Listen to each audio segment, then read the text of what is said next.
Привет, гильдия! Вы уже давно просили обзор на моего Джунли, а я все откладывал, так как это мой основной персонаж, и прокачивать его, а также экспериментировать, я вряд ли когда-то перестану.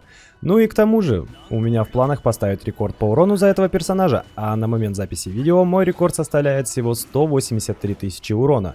Но это далеко не тот результат, на который я нацелен. Но все же, довольно неплохо для гео-персонажа.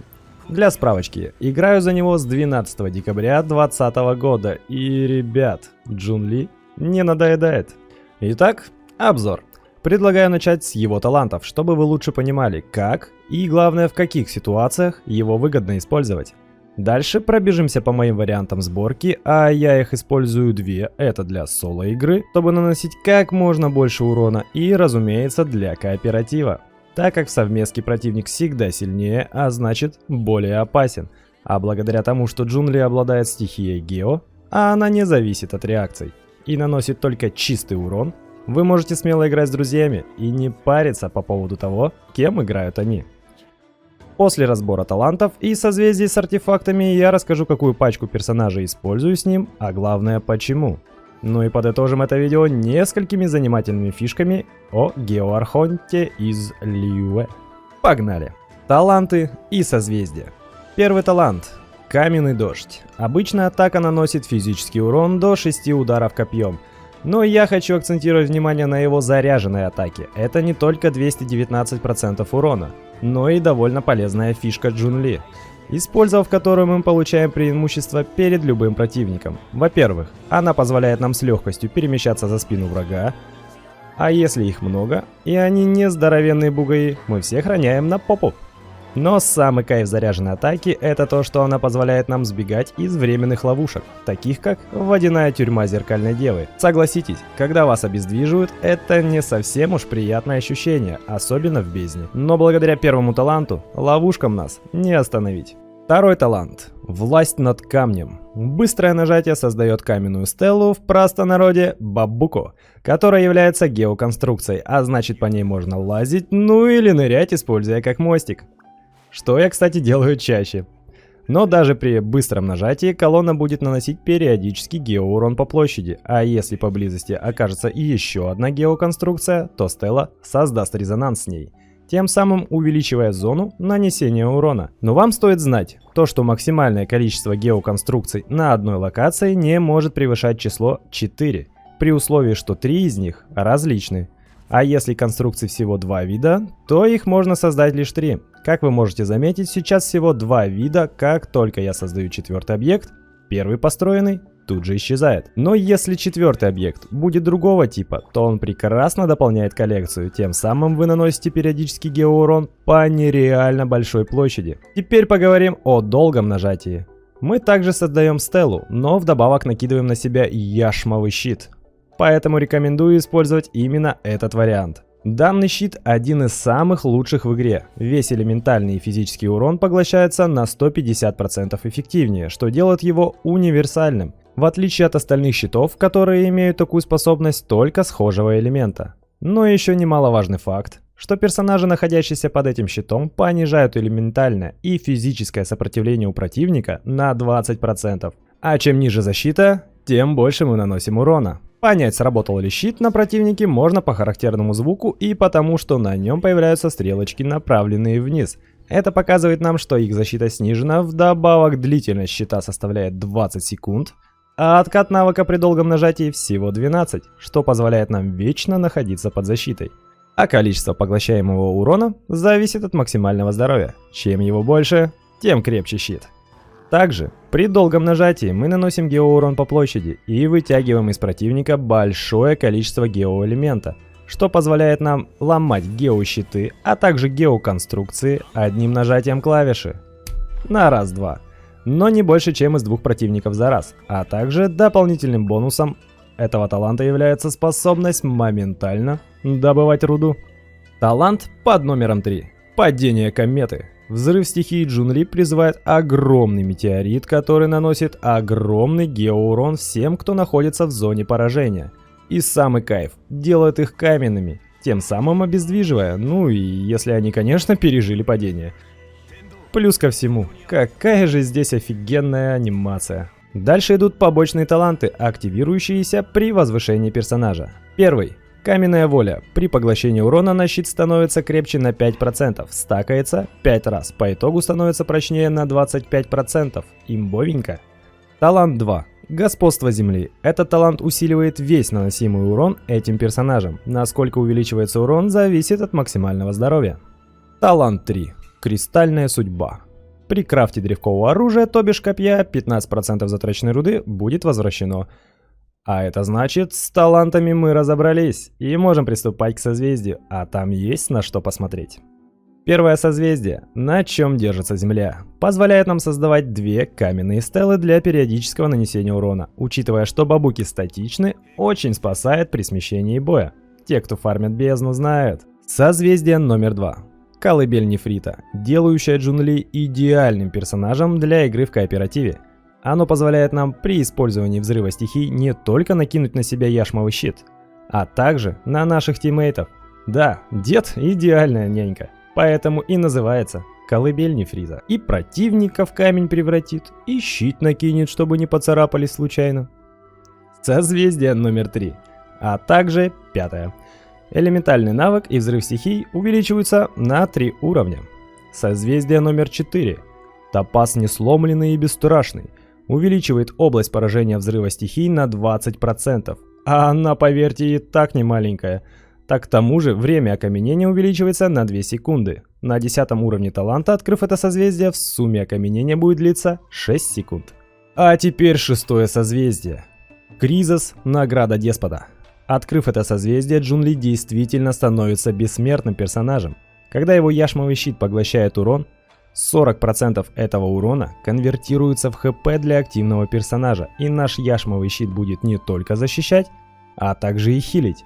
Теперь, думаю, кто забегает на стримы, понимает, почему я не кручу другие баннеры, а коплю на реран деда. Он ведь реально архонт. Ну а теперь приступим к моим сборочкам. Какие артефакты и оружие я использую, и почему у меня 2 комплекта снаряжения. Начнем с первого. Для игры в соло и нанесения большого геоурона.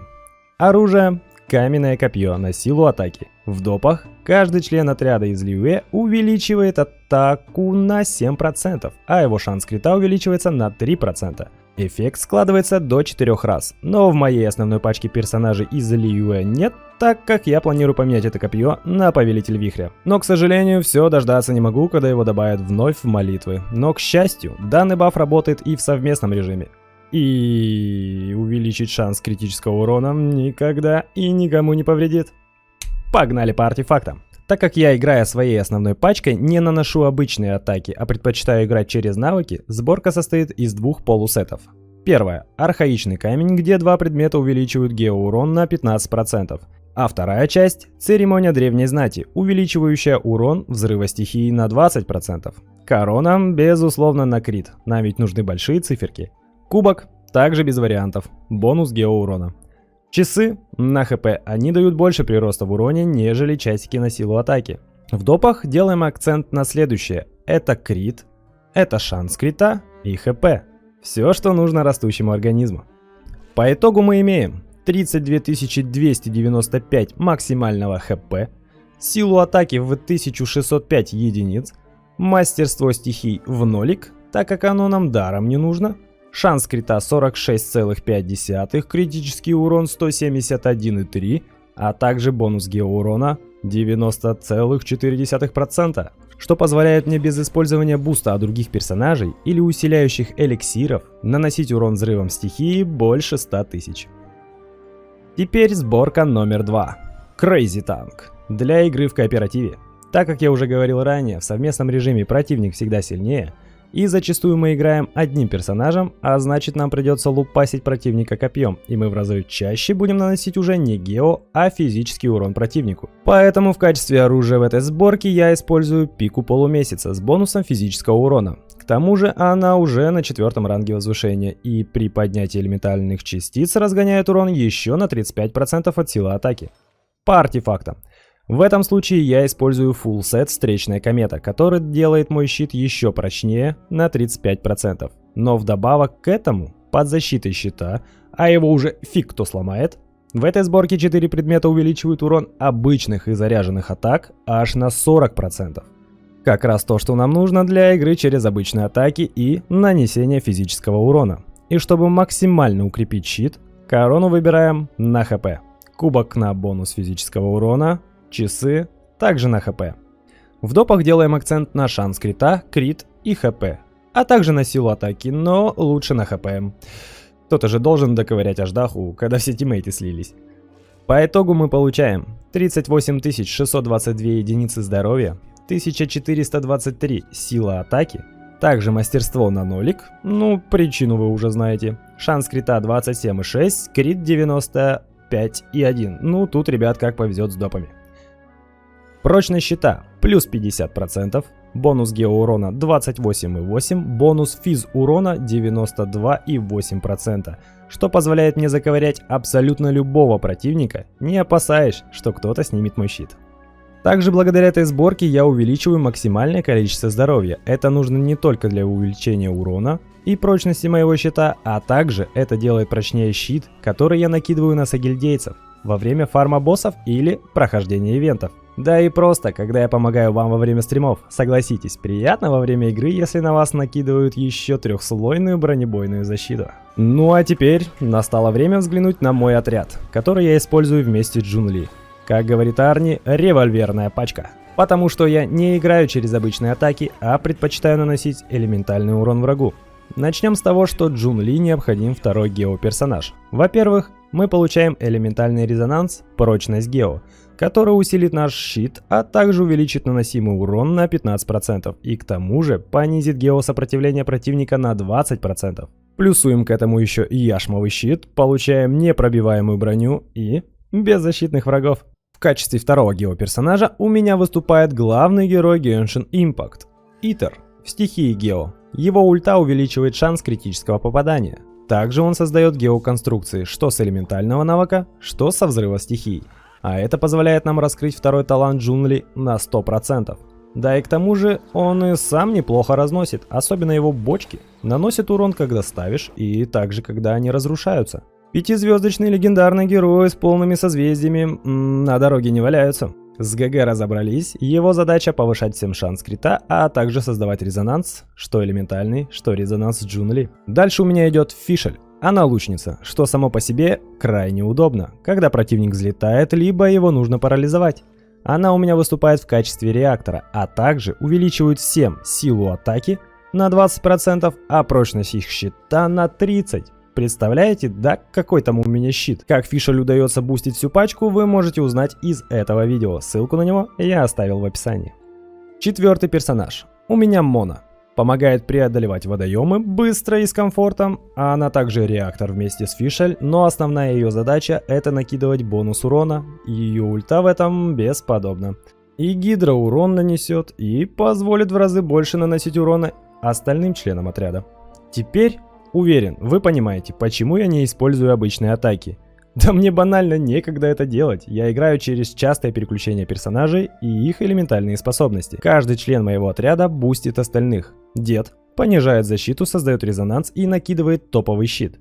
ГГ создает резонанс, вливает тонну урона и увеличивает всем шанс крита. Фишель создает реакции, увеличивает всем силу атаки и повышает прочность щита. Мона создает реакции и увеличивает весь наносимый урон противнику. Как-то так. Ну а теперь, как я и обещал, пару интересных наблюдений за Джун Ли, которые меня позабавили. Первое, это единственный персонаж, созвездие которого он сам. Это не монтаж, можете проверить, так что дед у нас еще тот ЧСВ. Второе, он мне выпал в декабре. Его день рождения в декабре.